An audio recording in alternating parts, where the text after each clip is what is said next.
Assalamualaikum warahmatullahi wabarakatuh. Alhamdulillah bertemu lagi dengan saya Bu Umbun di mata kuliah Data Warehouse. Mudah-mudahan kalian semua selalu sehat dan selalu dilindungi oleh Allah Subhanahu wa taala. Amin. Untuk pertemuan pertama, Data Warehouse and Business Intelligence ini yang akan saya bahas. Lalu pokok bahasannya ini ada 14, nanti saya ringkas ya: Business Intelligence, Data Warehouse, Business Performance, dan lain-lain. Rencana pembelajaran nanti kita akan buat kelompok maksimal 4 orang per kelompok.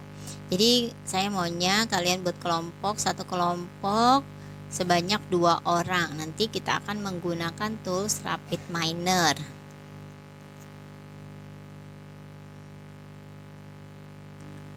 Setelah itu nanti kalian membuat project dan presentasi. Nah, pertemuan pertama seperti yang tadi sudah saya bilang, saya akan bahas tentang Data Warehouse and Business Intelligence. Chapter 1 yaitu Business Intelligence. Apa sih BI atau Business Intelligence? Ini adalah penggabungan antara arsitektur alat, basis data, alat analisis, aplikasi, dan metodologi. Ekspresinya juga bebas konten ya. Lalu tujuan utama diadakan BI ini untuk memudahkan akses dan untuk memberikan kemampuan untuk melakukan analisis to BI. BI juga dapat mengubah data menjadi informasi dan pengetahuan, juga menjadi keputusan dan akhirnya bertindak. Itu adanya business intelligence. Sejarah BI ini diciptakan oleh Gartner Group tahun 90, lalu tahun 70 menjadi pelaporan MIS, tahun 80 menjadi sistem informasi eksekutif, 90 menjadi OLAP, 2005 menjadi kemampuan penambangan AI. Ini BI ini untuk data-data seperti data warehouse. Penambangan itu datanya maksudnya yang sangat-sangat besar ya, seperti big data. 2010 belum terlihat. Nah, ini evolusi kemampuan BI. Berikan 100. Sebentar. Nah, kalian bisa lihat di sini ya. Ada query reporting, metadata, data warehouse, DSS. Ini evolusinya semuanya. Banyak sekali, dashboard dan lain-lain. Kembali saya kecilkan lagi. Ada portals, broadcasting, predictive analytics, data and text mining, dan sebagainya. Ini semuanya termasuk BI atau business intelligence. Arsitektur BI ada 4 komponen utama. Si BI ini, jadi data warehouse ini adalah dalamannya BI. Di dalam BI ada data warehouse. Lalu ada business analytics. Analytics karena harus dianalisis, maka ada kumpulan alatnya untuk memanipulasi.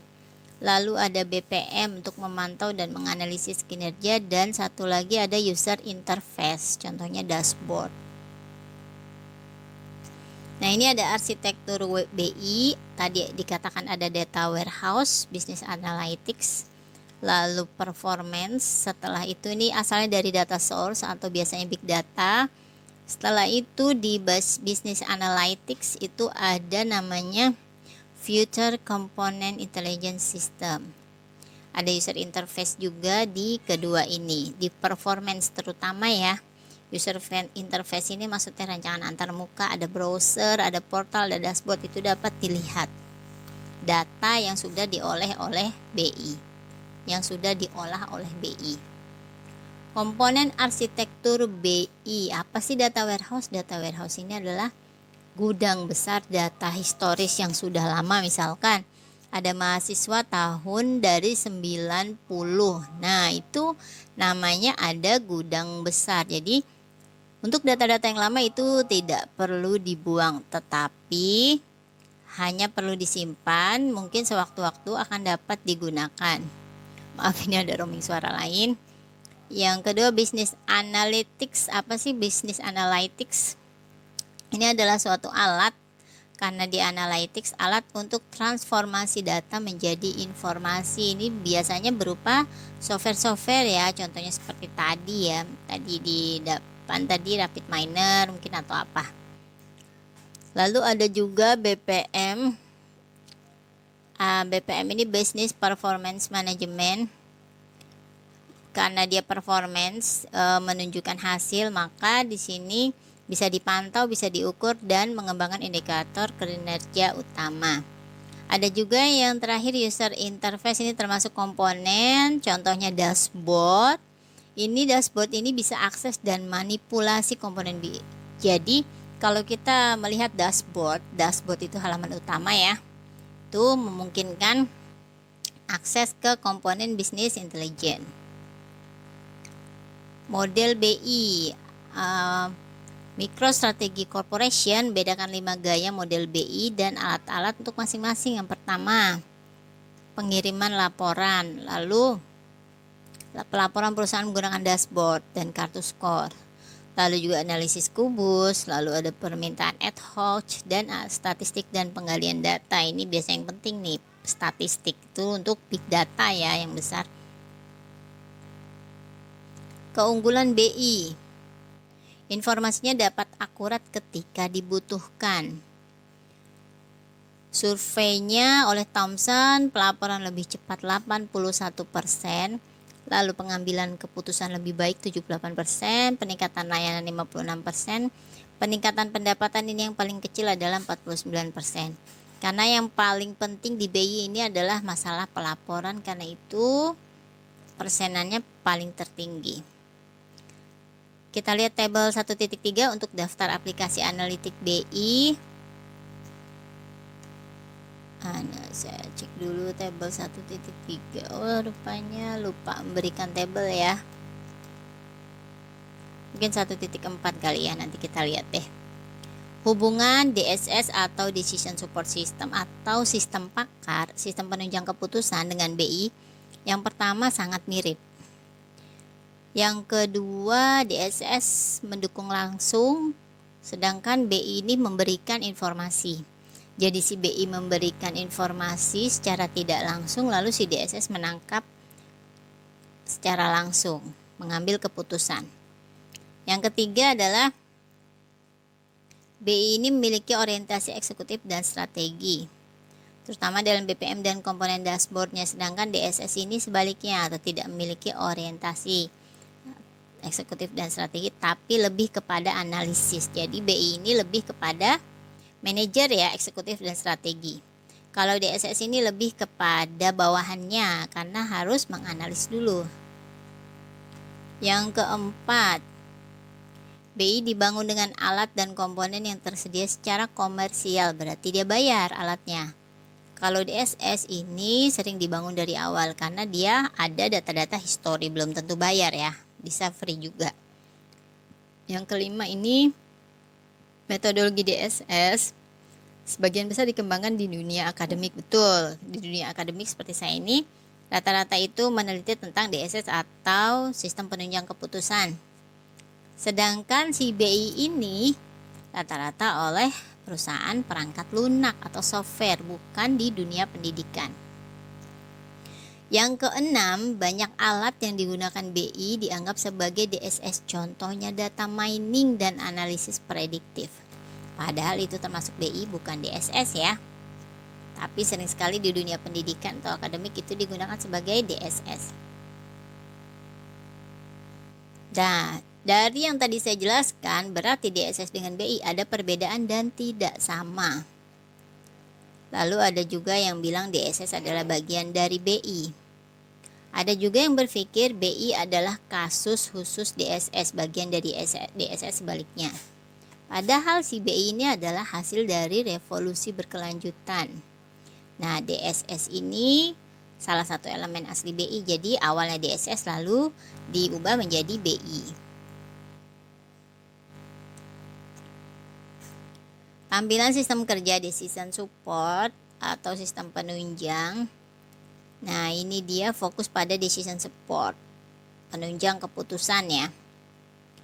Nah, ini penunjang keputusan, penggunaan segala cara yang terkomputerisasi dan tidak berulang yang masuk akal dalam pengambilan keputusan. Nah, makanya si penunjang keputusan ini dibutuhkan untuk pengambilan keputusan secara cepat, tidak berulang lagi. Apa sih sistem kerja? Sistem kerja ini adalah sistem di mana manusia melakukan proses bisnis, itu kerja, melakukan aktivitas bisnis ya.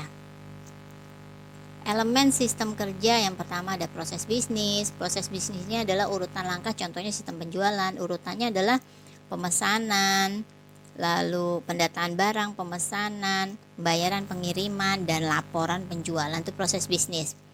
Yang kedua adalah peserta pelatihan yang lebih baik. Jadi ada keterampilan yang harus dipunyai oleh si karyawan, maka dibutuhkan pelatihan. Yang ketiga, informasi. Sistem kerja ini juga menjadikan kualitas informasi yang lebih baik karena ada sistem kerja tersebut. Yang keempat, teknologi. Teknologi ini pengambilan datanya lebih baik karena ada sistem kerja dengan teknologi. Selanjutnya, ada juga elemen sistem kerja yang bernama produk. Tadi ada teknologi, ada apalagi tadi informasi, ada peserta pelatihan, ada proses bisnis, ada produk dan service. Jadi kalau ada sistem kerja maka ada yang dihasilkan berupa produk, mungkin berupa aplikasi kalau di perusahaan IT ya. Ada customer, nah ini yang membiayai dan yang memberi project biasanya nih. Ada infrastruktur. Infrastruktur ini diperlukan agar semua pekerjaan menjadi rapih ya, menjadi tertata. Lingkungan, pastinya di sistem kerja contoh di perusahaan itu ada lingkungan. Lingkungannya berupa karyawan, pimpinan dan lain-lain. Lalu ada strategi juga bagaimana meningkatkan misalkan penjualan, meningkatkan pemasukan dan lain-lain. Ini tabel 1.4 kategori alat utama untuk MSS. Contohnya ada data manajemen ya, adalah data manajemen itu contoh toolsnya adalah database. Lalu reporting atau pelaporan status tracking ada OLAP dan ada ACE. Visualization ada GIS, itu penggambaran. Lalu business analytics ada web analytics. Data mining ada strategi and performance management, ada BPM, CPM, BAM dan lain-lain. Communication juga ada GDSS, GSS, banyak sekali. Social networking ada knowledge management system KMS. Atau intelligence system ada namanya export system ya, atau sistem pakar. Atau ada juga namanya artificial neural network, sistem kecerdasan buatan. Enterprise system ada ERP, CRM, SCM. Nah, itu semua digunakan untuk MSS. Jadi kalian harus tahu kategorinya yang mana, jangan asal menggunakan. Ini bisa digunakan untuk kalian nanti bekal skripsi ya. Sistem pendukung hibrida atau terintegrasi. Integrasi ini maksudnya penyatuan atau penggabungan menjadi satu ya. Tujuan dari dukungan keputusan ini adalah untuk membantu manajemen. Jadi diperlukan misalkan DSS untuk penunjang keputusan untuk membantu manajerial dalam mengambil keputusan yang lebih cepat dan lebih baik sesuai dengan hasil yang diperlukan. Yang kedua ini, setiap alat memiliki kemampuan tertentu ya, memang betul. Setiap alat untuk pengambil keputusan, belum tentu mereka ada kelebihan, pasti juga beberapa alat ada kelemahan seperti rapid miner dan lain-lain. Nah, oleh karena itu tren menuju pengembangan support sistem hybrid atau terintegrasi karena alatnya ada kelemahan tadi ya. Contohnya adalah alat-alat independen untuk menyelesaikan aspek masalah. Juga digunakan beberapa alat yang terintegrasi secara longgar, jadi tidak terikat secara longgar. Ini bisa melibatkan transfer data dari satu alat ke alat lain.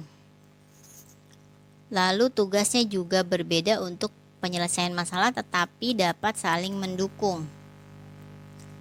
Nah, sekian dulu tadi penjelasan dari saya, semoga bermanfaat.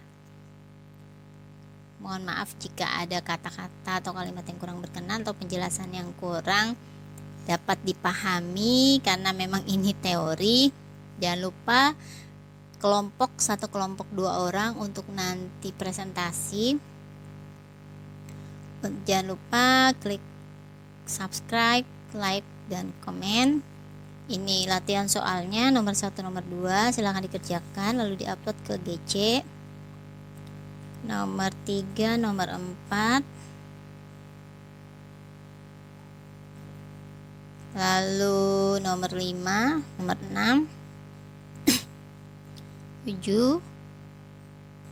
Silahkan dicatat soalnya lalu dicari jawabannya langsung. 8, 9. Sedangkan yang terakhir yaitu